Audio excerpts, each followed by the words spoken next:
প্রকাশ্যে দিবালোকে পালানোর সাহসও ছিল না। যেই বোরকার বিরোধিতা করত তাসলিমা, বোরকা পরে বিমানে করে পালানো লাগছে, কারণ তার বিরুদ্ধে জনমত এতটা ক্ষেপে গিয়েছিল। যদি বিমানেও তার সাক্ষাৎ পায়, সেখানেও মুসলমান আছে, বিমানের মাঝেও মাইর খাওয়ার সম্ভাবনা ছিল। তাসলিমার পরে দীর্ঘদিন নাস্তিক্যবাদ বাংলাদেশে মাথা ছেড়ে ওঠে নাই, চারা দিয়ে ওঠেনি, কারণ তার সহযোগিতা করার মতো কেউ বাংলাদেশে ছিল না।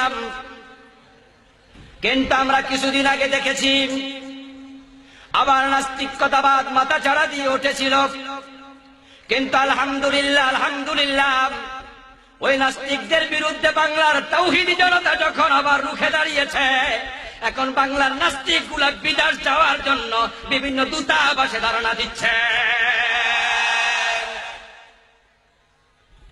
যারা নাস্তিক তারা কাফির, তারা অস্বীকারী মুলহিদ, তারা জাহান্নামী।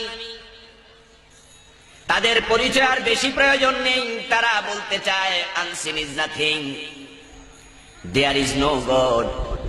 যা দেখি না তা মানি না। তাদের বক্তব্য আল্লাহকে দেখা যায় না, তাই আল্লাহর অস্তিত্ব নাকি নাই। নাউযুবিল্লাহ। আমি বুঝি না একজন বুদ্ধিমান মানুষ এই কথা কিভাবে বলে। সব আনসিন তো নাথিং নয়। দুনিয়ায় কত কিছু তো দেখা যায় না, সেটাও তো আমরা মেনে নেই, দেখি না। তাই বলি কি, বাতাসে যে অক্সিজেন আছে এটা বুঝি আমরা অস্বীকার করি। তো বাংলাদেশের কোন নাস্তিকের বাচ্চা বাতাসের অক্সিজেন দেখছে? এই যে এখানে আমরা হাজার হাজার মানুষ বসে আছি, আমরা বাতাস থেকে সবাই অক্সিজেন নিতেছি, ঠিক কিনা? আমাদের মাঝে যে বাতাস আছে, বাতাস অক্সিজেন আছে না নাই? আজ পর্যন্ত কে কে দেখছেন? হাত তোলা দেন।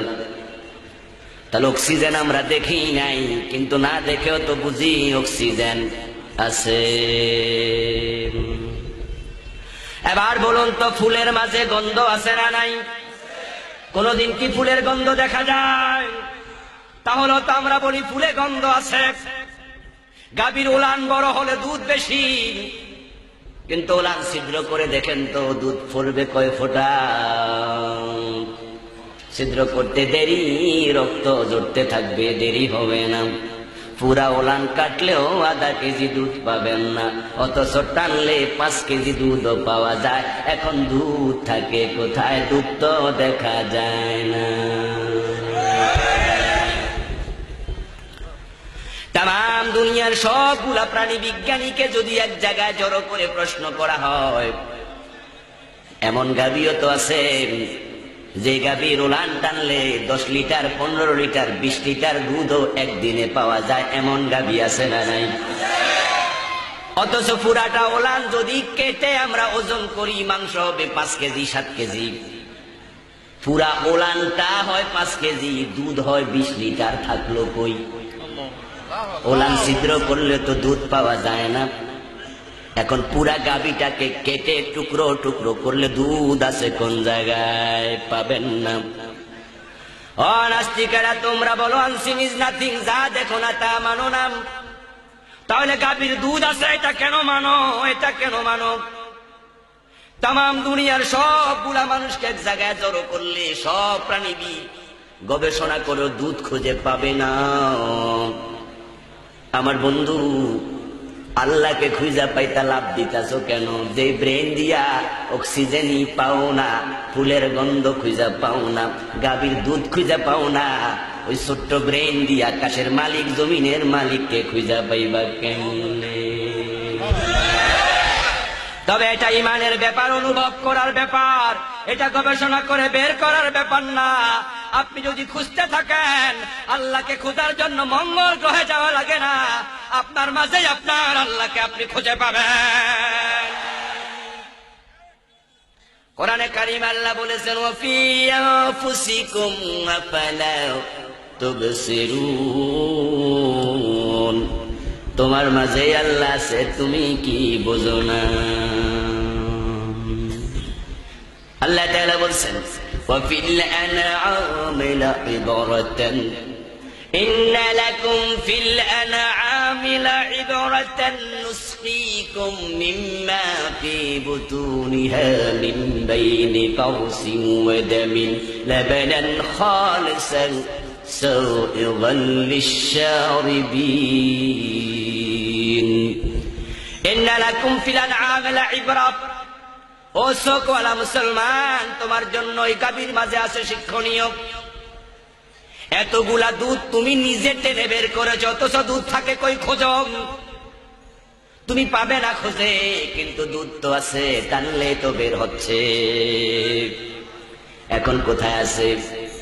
আল্লাহ নিজে বলছেন মিন বাইনি ফারসিন ওয়া দামিন লাবানান খালিসা মিম্মা ফি বুতুনিহা। ওই দুধ আছে গাভীর পেটের ভিতরে, ওলানে নয়, দুধ থাকে গাভীর পেটে।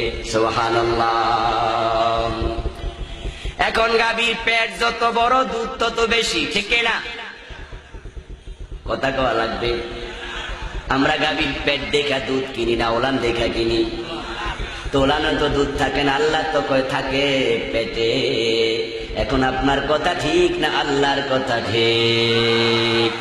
এখন পেট বড় হলে দুধ বেশি হবে। এখন পেটের কোন জায়গায় দুধ আছে? আল্লাহ এবার বলছেন মিন বাইনি ফারসিন ওয়া দামিন লাবানান খালিসা। ওই দুধ আমি আল্লাহ বের করি তার গোবরের ভিতর থেকে এবং রক্তের ভিতর থেকে। সুবহানাল্লাহ।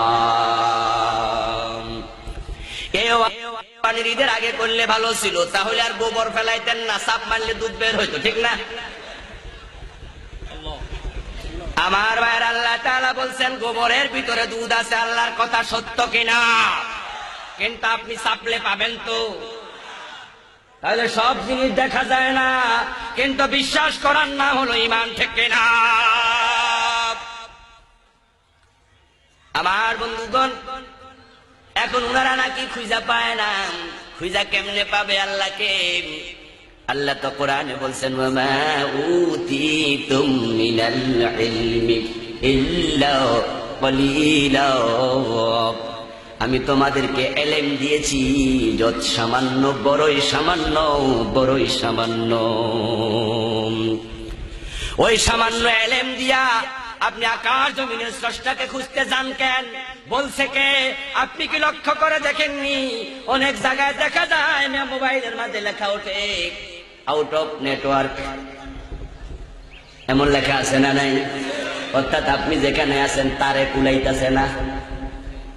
এরপরে ক্যালকুলেটারের দেখবেন যখন আপনি অঙ্ক বেশি বড় হয়ে যায়, তখন ক্যালকুলেটারে ওঠে আউট অফ কভারেজ। আপনার যে অঙ্ক নির্ধারণ করা আছে, যিনি বানাইছে, তিনি যে কভারেজ দিচ্ছে তার বাহিরে গেছেন গা, তারে আর কুলাইতেছে না। এখন আল্লাহ তাআলাকে গবেষণা করে বের করতে তোমারে কইছে কেডাম? তুমি তো দুধে খুঁজে পাও না, তুমি তো বাতাস অক্সিজেনটাই খুঁজে পাচ্ছ না, দেখো না। ওই যে আল্লামা মাওলানা যুক্তিবাদী বলছিল, বামন পুতের বউ শাশুড়ি বলছে পানি আন মা, পানি আনতে গিয়া নাক ফুল গেছে কলসির মাঝে পইরা।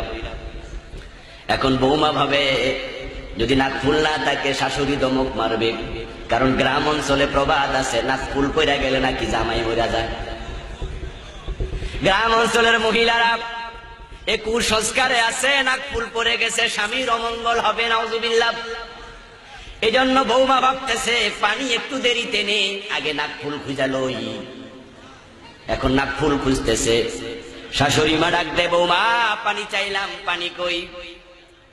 বৌমা এক পর্যায়ে বলতে বাধ্য হয়েছে আম্মা নাক ফুল তো কলসির পইরা গেছে, তবে কলসির তো তলা নাই। কারণ বৌমা তো বামন, কিন্তু ছোট মানুষ, আকৃতিতে খর্বাকৃতি, বেটে, উনার হাতও তো বেটে, তাই বৌমা তলা খুঁজা পায় না, নাক ফুল তো পড়ছে কলসির নিচে। শাশুড়ি বুঝছে, দৌড় মারা আইয়া শাশুড়ি লম্বা হাত দিছে, তলার মাঝে নাক ফুল পইরা রয়েছে। শাশুড়ি হাতে নিয়ে কয় বৌমা কলসির তলা আছে, তোমার তলা নেই।